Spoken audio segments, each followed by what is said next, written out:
भारत माता की। आपल्याला भेटण्याकरता माननीय मुख्यमंत्री साहेब येऊन राहिले। आता अवघ्या 15 मिनिटात ते इथे येणाऱ्या म्हणून दोन्ही हात वर करून भारत माता की, भारतीय जनता पार्टीचा, हिंदवी स्वराज्याचे संस्थापक छत्रपती शिवाजी महाराज यांना मानाचा मुजरा करतो।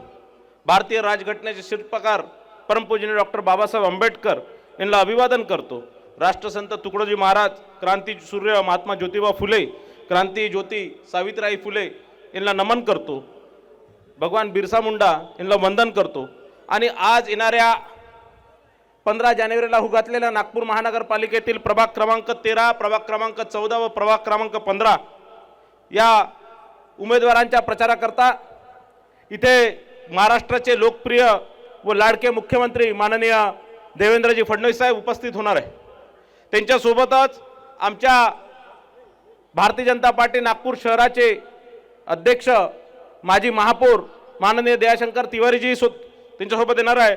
आणि आज मंचावर इथे उपस्थित आपल्या शहराचे लोकप्रिय आमदार माननीय प्रवीणजी डटके साहेब इथे उपस्थित, भारतीय जनता पार्टीचे माजी जिल्हाध्यक्ष माजी आमदार माननीय सुधाकररावजी कोहळे साहेब, राजेशजी बागडे साहेब, doctor Parinita Phuke, Jayaprakashji Gupta, Bhaiyasaheb बिगाने, Kisanji Gawande, निशांतजी Gandhi, श्रावणजी Farkade, doctor Raut sir, श्रीकांतजी Deshpande, Sanjayji सरायकर, रविकाका Waghmare,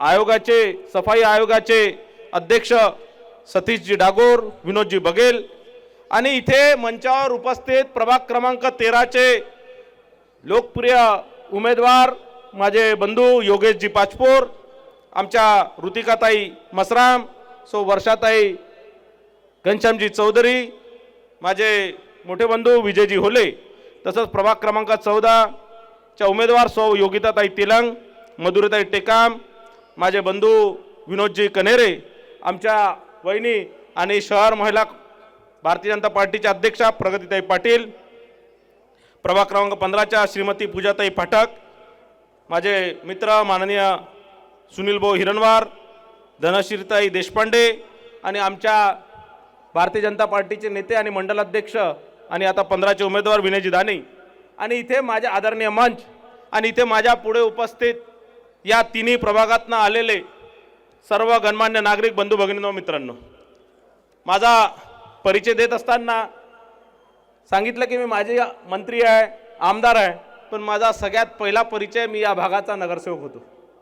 आणि 2007 मध्ये आपल्या या प्रभाग क्रमांक 13 च्या नागरिकांच्या आशीर्वादाने मी अवघ्या 25व्या वर्षी नगरसेवक झालो आणि सातत्याने या भागातील जनसामान्यांच्या समस्या दूर करण्याकरता मी प्रयत्नशील राहिलो। एका तरुण मुलाला आशीर्वाद देऊन या माझ्या राजकीय जीवनाची सुरुवात आपल्या आशीर्वादाने झाली आणि म्हणून मी आपल्या सर्वांचा फार फार आभारी आहे, ऋणी आहे आणि आयुष्यभर ऋणी राहणार हे मी इथे सांगू इच्छितो। 2007 ते 2012 यामध्ये मागील अनेक वर्षापासून या भागांमध्ये विकास झाला नव्हता आणि तो विकास करण्याचा मी प्रयत्न केला। प्रत्येक घरी नळ देण्याचा योजना ही नागपूर शहरात सर्वात पहिली आपण पांढराबुडी, बाजीपूरनगर, रामनगर या भागात केली आणि 24/7 पाणी पुरवठा योजना या माध्यमातून घरी घरी नळ देण्याचे काम केले।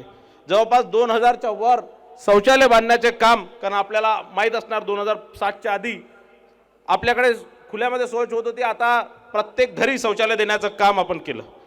आणि त्यानंतर प्रत्येक गल्ली सिमेंट रस्ता असणार, रामनगरमधील सगळे ग्राउंडचं विकसित असणार, डेव्हलप करण्याचं असणार किंवा मेन रोड मोठे मोठे करण्याचं काम मी त्यावेळेस केलं। परत आपल्या आशीर्वादाने 2012 मध्ये नागपूरमध्ये सर्वात जास्त अपक्ष म्हणून सर्वात जास्त मतांनी 3600 मतांनी आपण मला निवडून दिलं आणि 2012 ते 2017 जवळपास 1008 घरं आपण आपल्या पांढराबुडीमधील आणि संजयनगर या भागातील नागरिकांना घर बांधून दिलं। ही प्रधानमंत्री आवास योजनेची महाराष्ट्रातली पहिला आपली वस्ती होती, ज्याची सुरुवात आज भले सगळीकडे ही योजना सुरू आहे, पण त्यावेळेस महाराष्ट्रातली पहिली आणि देशातली दुसरी आपल्या पांढराबुडीमधनं सुरुवात झाली। याच्याबद्दल मला अभिमान आहे। अंबाझरी तलावाच्या मागच्या बाजूला 1800 एकर जागेचा विकास आपण त्या दरम्यान केलं आणि त्यामध्ये जवळपास 1800 एकरमध्ये पूर्ण विकसित करून तिथे बायोडायव्हर्सिटी पार्कची सुरुवात केली आणि आज एक या भागातील पश्चिम नागपूर असणार, दक्षिण पश्चिम नागपूर असणार किंवा हिंगणा मतदारसंघ असणार, या भागातील अनेक नागरिक तिथे सकाळी वॉकिंग करण्याला किंवा तिथे करमणूक करण्याकरता येत असतात। तिथे अनेक ॲडव्हेंचर स्पोर्ट्सपासून सर्व आपण सुरू केलं। अनेक जंगल सफारी, अर्बन फॉरेस्ट, शहराच्या आतलं फॉरेस्ट जंगल आपण तिथे सुरू करण्याचं काम आपण केलं आणि त्या माध्यमातून मोठ्या प्रमाणात रोजगार निर्मिती सुद्धा केली। फुटाळा पहाडावर असलेली जागा आणि जर पाऊस आला किंवा काही मोठा दुर्घटना घडली तर पूर्ण वाहून जाण्याची स्थिती होती आणि म्हणून पूर्ण फुटाळ्याला चारही बाजूने आपण रिटेनिंग वॉल, करोड रुपयाची रिटेनिंग वॉल बांधली। पांढराबुडी तलावाचं पुनर्जीवन असणार, तिचं गार्डनचा विकास असणार किंवा इतर अनेक कामं आपण केले आणि मग आपल्या आशीर्वादाने आणि माननीय फडणवीस साहेबांनी माझं या भागातील काम बघून त्यांनी मला गोंदिया आणि भंडारामध्ये विधान परिषदेनं लढण्याकरता सांगितलं।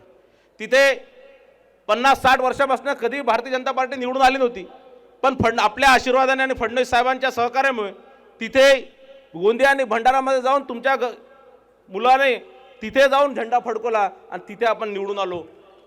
त्यानंतर फडणवीस साहेबांच्या माध्यमातून, गडकरी साहेबांच्या आशीर्वादाने मी मंत्री झालो, महाराष्ट्रामध्ये मंत्री म्हणून काम केलं। आता परत विधान परिषदेमध्ये महाराष्ट्रामधनं आमदारांचा आमदार म्हणून विधान परिषदेमध्ये परत मला संधी देण्याचं काम त्यांनी केलं।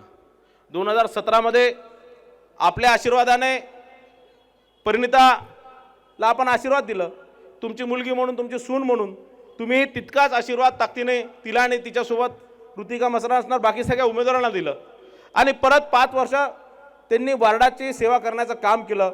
मधात कोविड काळ होता, त्यामध्ये लोकांना राशन किट देण्यापासनं तर इंजेक्शन देण्यापासनं तर औषधी पुरवण्यापर्यंत या सगळ्या लोकांनी चांगलं काम आपल्या क्षेत्रामध्ये केलं।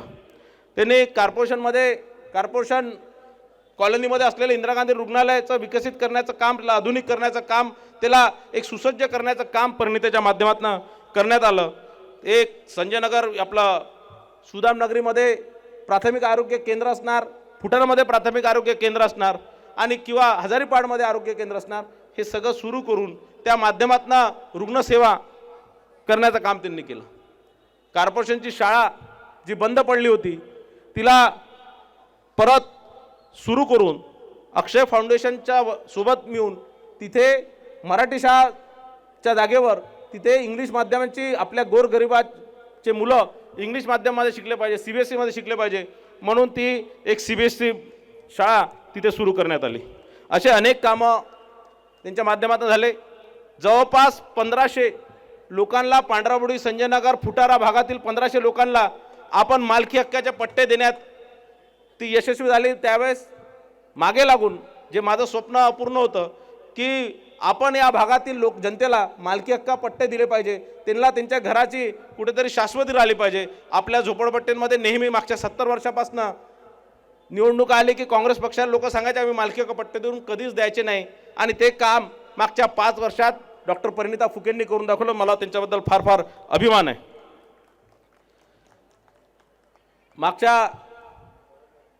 मग त्यानंतर 2017 ते 2022 पर्यंत चांगली सेवा केली। त्यानंतर 4 वर्ष निवडणुकाच झाले नाही, पण या 4 वर्षात कुणालाही आपण नगरसेवक इथे नाही आहे किंवा आता निवडणुका नाही आहे असं काही न करता सगळ्यांची सेवा त्याही 4 वर्षात करण्याचं काम आम्ही सर्व नेहमी करत राहिलो, आपल्या नेहमी संपर्कात राहिलो, आपल्या नेहमी सेवेत राहिलो।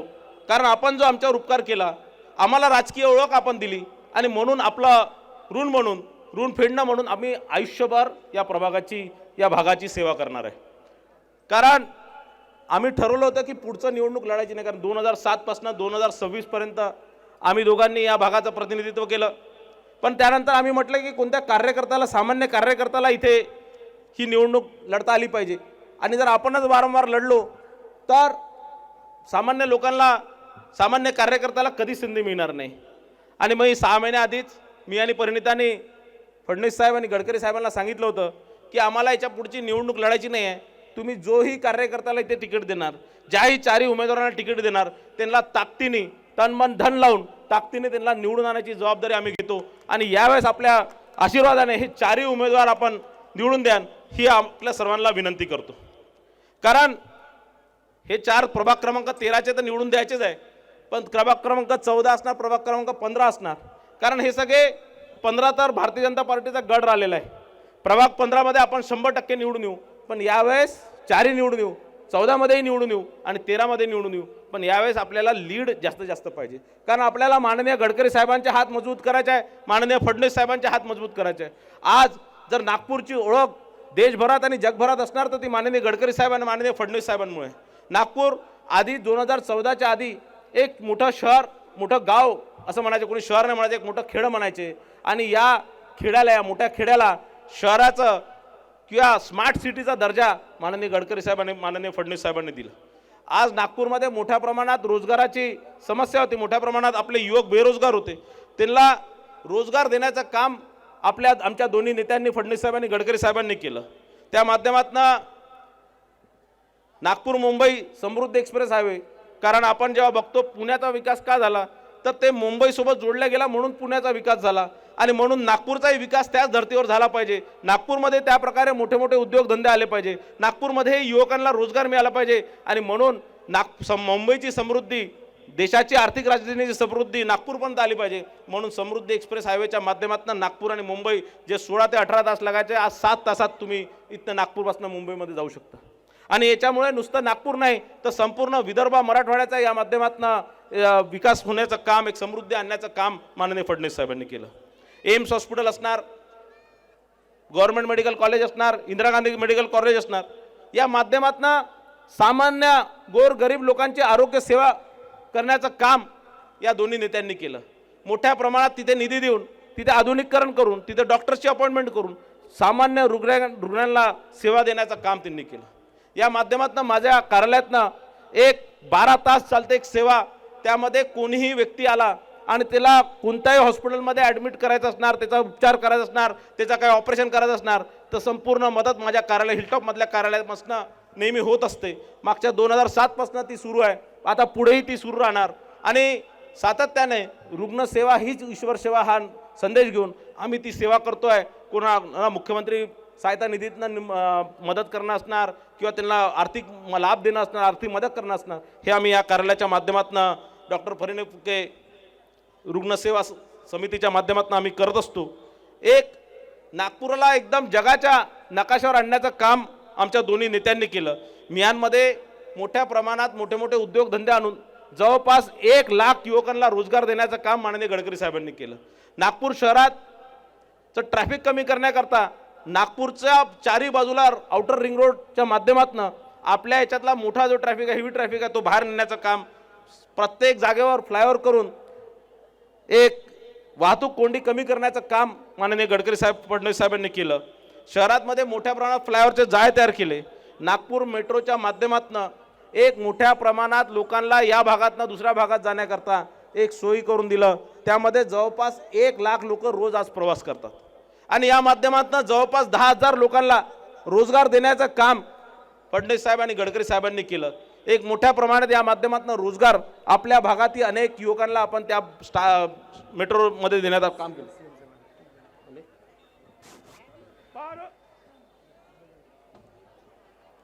भारत माता की, देवेंद्र जी आप आगे बढ़ो।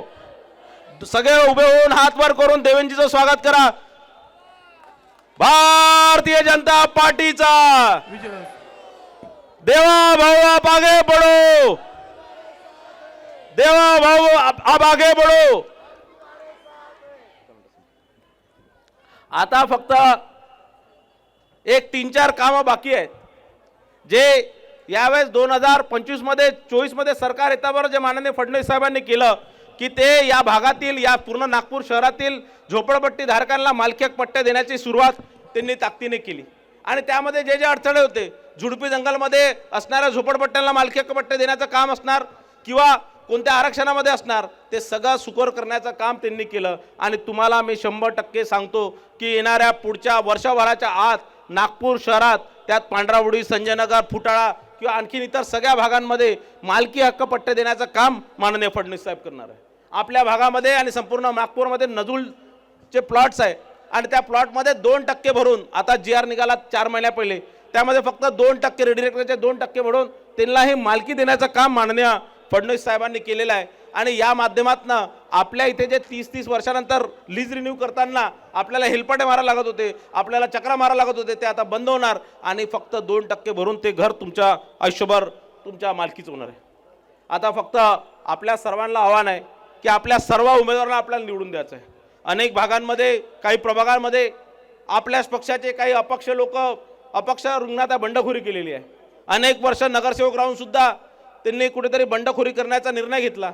पण माझा आपल्या सर्वांना विनंती आहे, कारण मोदीजींनी 2024च्या लोकसभेच्या निवडणुकीत सांगितलं होतं कटोंगे तो बटोंगे, आणि जर या लोकांना जर आपण मतदान दिलं चुकीने तिथे काँग्रेस, कारण हे निवडून येऊ शकत नाही, चुकीने तिथे काँग्रेस निवडून आलं तर आपल्या प्रभागाचा विकास होणार नाही. जो विकास संपूर्ण महाराष्ट्राचा होऊन राहिला, जो विकास संपूर्ण देशाचा होऊन राहिला, जो विकास संपूर्ण शहराचा होऊन राहिला, कुठेतरी तुमच्या प्रभागाला त्याच्यात ब्रेक लागणार, हेच तुम्हाला सांगतो. आणि कुठेही तुम्ही कोणाच्या अफवा भूल थापायला न जाता, कोणाच्या अफवा प्रचारात न पडता फसू नका. कारण मी आता नवीन नारा दिलेला आहे, बटोंगे तो फसोंगे. आणि म्हणून न फसता इकडे तिकडे न जाता कमल हा माननीय मोदीजींचा कमल आहे, कमल हा माननीय नितीनजी गडकरी साहेबांचा कमल आहे, कमल हा माननीय फडणवीस साहेबांचा कमल आहे. आणि या सगळ्यांचे हात मजबूत करण्याकरता, आपल्या लाडकी बहिणीचा महिन्याचे पैसे चालू राहण्याकरता, या तिघांचे हात मजबूत करण्याकरता तिन्ही प्रभागामधले 4ही उमेदवाराला कमल पुढील बटन दाबून आपण प्रचंड बहुमताने विजय करा. धन्यवाद. जय हिंद, जय महाराष्ट्र.